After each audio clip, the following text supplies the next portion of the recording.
¿Qué radio escuchas?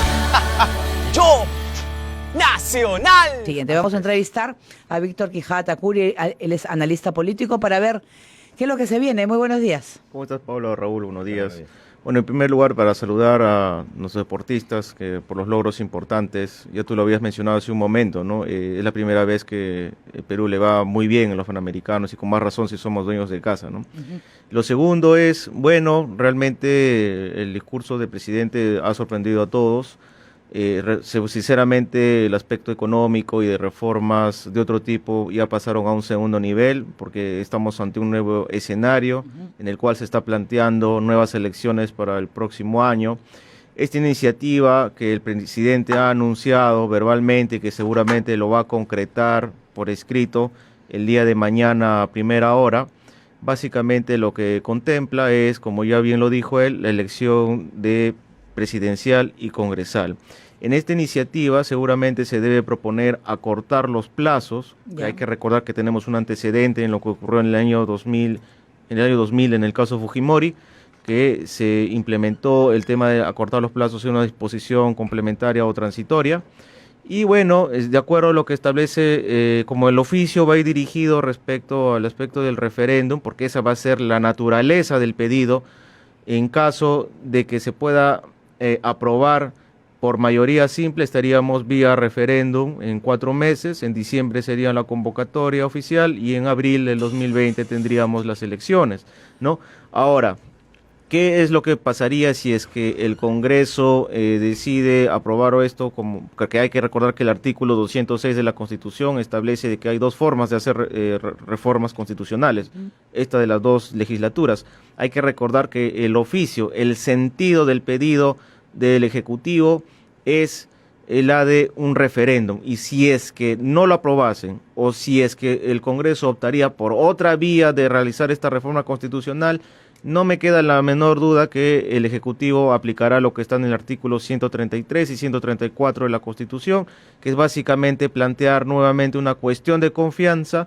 Si es que se aprueba, en buena hora se dará a pie a la iniciativa de las nuevas elecciones. Si es que no se aprueba, seguramente el presidente tiene el mecanismo constitucional y legal para poder disolver el Congreso, ¿no? Y además hay que recordar, Raúl y Paola, de que este es el sentir ciudadano, ¿no? Realmente existe un desprestigio generalizado en nuestra clase política y, en mi opinión, es lo más sano optar por esta salida. Señor Quijandría, sin embargo, la CONFIEP, a través de su presidenta, que por cierto ha sido ex dirigente de Fuerza Popular, está como metiendo miedo, ¿no?, a la opinión pública, y dice que este anuncio del presidente va a generar una incertidumbre en la economía. ¿Realmente va a pasar esto? Bueno, realmente existe una incertidumbre. Efectivamente, esto en la economía, sobre todo en índices macro, va a afectar, pero hay que recordar que es a largo plazo. Pero yo no estaría tan de acuerdo con lo que dice la señora, porque hay que recordar que en nuestra economía prácticamente está de piloto automático de hace más de 10, 15 años. El modelo no se va a cambiar. Lo que sí, de alguna manera, se van a desincentivar las inversiones, porque obviamente a ningún inversionista grande va a poder o va a interesarle invertir en el Perú mientras que ve esta incertidumbre.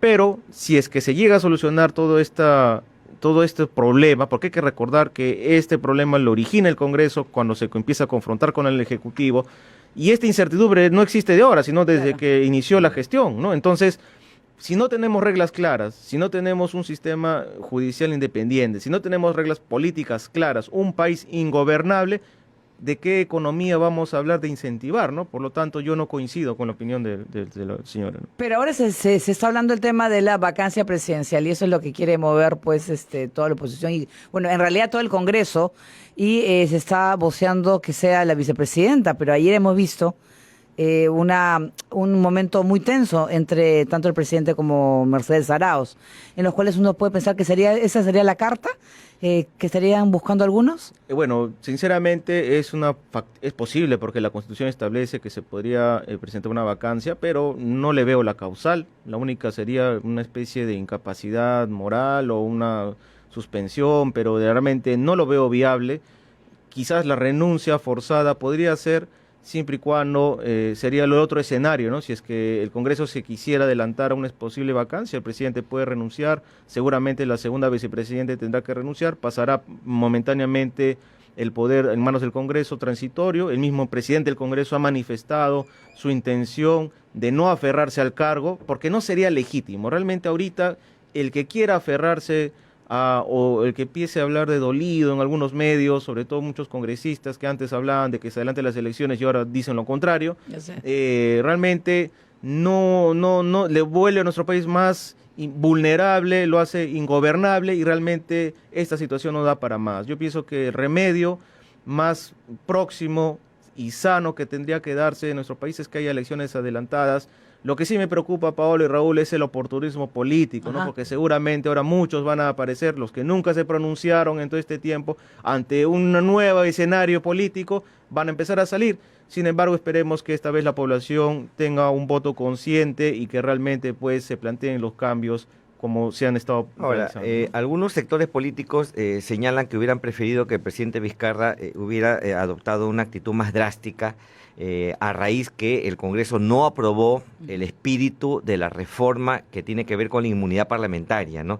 Y que esperaban una medida más radical respecto al mensaje que dio el 28 de julio. Lo que pasa que, estimado Raúl, que había un vacío ahí respecto si es que se desnaturalizó o no se desnaturalizó, porque acuérdate de que había un planteamiento del Congreso de presentar una acción competencial para definir los alcances de la cuestión de confianza. Entonces, frente a una duda jurídica, lo más viable y lo que de alguna manera lleva a que todos ganen o todos pierdan, o en este caso todos ganan, porque estamos hablando de que se quiere renovar la clase política, era plantear este escenario de una iniciativa legislativa, ¿no? Porque la otra opción, si es que no se tenía la certeza jurídica de que se habría desnaturalizado, podría haberse dado la disolución, pero si es que no, como se tenía la duda, lo más óptimo era optar por esta otra vía, que era presentar una iniciativa legislativa, que dicho sea de paso, es legal y es constitucional, ¿no?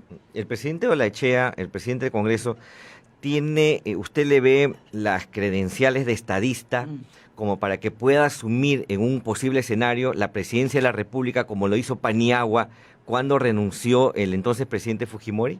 No, realmente no. Realmente, si es que él intentase quedarse o completar el año de gestión, realmente yo pienso que el país entraría en un caos total, porque ayer el presidente, cuando salió a las calles, realmente el pedido es generalizado.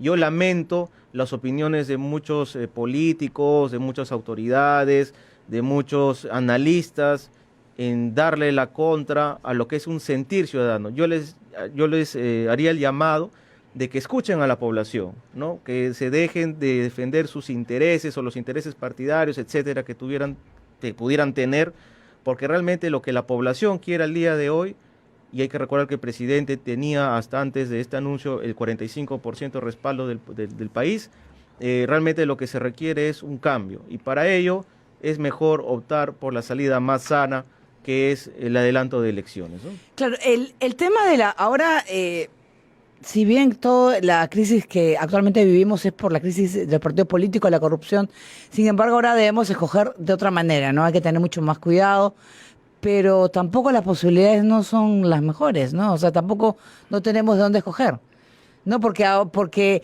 son pocos los partidos que actualmente cuentan con la inscripción. Hay mucha gente que le gustaría ser candidata, pero no sé si va a cumplir con los plazos, ¿no? Bueno, el tema de los plazos, seguramente en la propuesta se van a cortar. Exclusivamente se van a cortar. Hay que recordar que hay 24 partidos inscritos. Realmente la situación del actual presidente llega también a suponer, porque en la política no hay casualidades, el hecho de que puede ser una carta también hacia las próximas elecciones. Seguramente hay una discusión legal en la cual se entrará en su momento, y que si es que el presidente actual llega a plantear su candidatura y si es que la llega a consolidar, seguramente será el Jurado Nacional de Elecciones la instancia que resolverá esta situación. Y frente a ello, realmente todos tienen derecho a participar. Hay que recordar que hay nuevas reglas respecto a la inscripción, que ojalá se promulgue, porque fue una de las propuestas de la reforma política, fue el hecho de bajar la valla a 0,1% lista de adherentes, es decir, se requeriría 24.000 adherentes para crear un nuevo partido. Estos 24 partidos se pueden triplicar si es que se reglamenta y si es que se aprueba esta iniciativa, si no irán los 24, pero vuelvo a reiterar, me preocupa el oportunismo que seguramente ahora va a primar, porque ya escuché en muchas provincias, sobre todo que nos escuchan, ya empezaron a salir, ahora sí se acuerdan los electoreros, ¿no? Y eso hay que tener mucho cuidado. Yo sí hago un llamado de conciencia a la población para que realmente, ahorita lo que tiene que hacer es, el Perú es primero, ¿no? Por lo tanto, realmente lo que se requiere es un cambio verdadero. Señor Quijada, es peligroso este desprestigio de nuestra clase política porque si vienen nuevas elecciones, por ahí puede surgir un aventurero político que finalmente el remedio va a ser peor que la enfermedad. Bueno, mientras que no se discuta el modelo económico, porque es real que hay posiciones radicales en nuestro país, pero dentro de ellas yo puedo mencionar a unos, es el señor Antauro, pero hay que recordar que acaba de ser aprobado el impedimento para aquellos que tienen sentencia por condena, que seguramente va a ser ratificado en esta legislatura, porque es una de las que está pendiente. Por otro lado, no veo otra posición radical que pueda aparecer, que quiera cambiar el modelo económico. Yo dudo mucho de que, además el Perú históricamente nunca ha optado por radicalismo, siempre ha sido de una opción media, y realmente el único que realmente está dando la cara y que se está jugando por el Perú es el actual presidente, ¿no? Después a todos los otros políticos nosotros hemos visto cómo salen a hablar a los medios y a defender el status quo, ¿no? Lo cual realmente la población ya ha mostrado su rechazo generalizado y que seguramente en el referéndum va a respaldar en su totalidad, ¿no? Claro, y además sería la oportunidad, por ejemplo, muchos hablaban también de que Salvador del Solar podría estar interesado en postular en las próximas elecciones. Creo que sería una buena oportunidad para él también, ¿no? Sí, efectivamente, pero hay que recordar que los impedimentos que se requiere renunciar, aquellos que actualmente son ministros, tienen 6 meses previos que tienen que renunciar al cargo para que puedan postular, y en segunda instancia es legítimo la participación de cualquier ciudadano. Hay que recordar que la Constitución establece que tiene que ser mayor de 35 años, tienes que tener derecho de sufragio, y bueno, no haber sido electo al mandato anterior. Y además hay que recordar que el actual presidente del Consejo de Ministros tiene una aprobación de más o menos 8% de la población, ¿no? Y sinceramente también es una carta interesante en lo que se viene, ¿no? Porque ahorita el escenario ya que se plantea es qué es lo que tenemos, ¿no? Y realmente dentro de los 24 posibles candidatos que van a aparecer, realmente las opciones son pocas, pero realmente lo que tiene que primar acá son las ideas y las propuestas, ¿no? Y en el caso de Keiko Fujimori, porque muchos hablaban también que ahora que el 9 se define el tema de su libertad y, a través de la casación, ¿qué pasaría con ella si quisiera postular para el 2020? La candidatura de Keiko es factible porque ahí ocurriría lo mismo que pasó en el caso de Gregorio Santos. Hay que recordar que ella no tiene condena, ella tiene una detención preventiva, y yo no soy fujimorista, la verdad, pero lo real y lo legal es de que existe un dictamen de un fiscal supremo que dice que ella es libre, que seguramente se ratificará, porque la línea siempre es así, la teoría dice eso, ¿no? Que la Corte Suprema debería votar en su favor. Sin embargo, frente a las dudas de la imparcialidad de esta Corte Suprema, veremos realmente cómo actúan y realmente los cuestionamientos se van a dar, ¿no? Muy bien, muchas gracias al señor Víctor Quijada Tacuri, analista político. Gracias por estar con nosotros. Gracias, Pablo Raúl. Y analizar la coyuntura actual en nuestro país. Bien, hacemos una pausa, 7:27. ¿Qué radio escuchas? Yo, Nacional.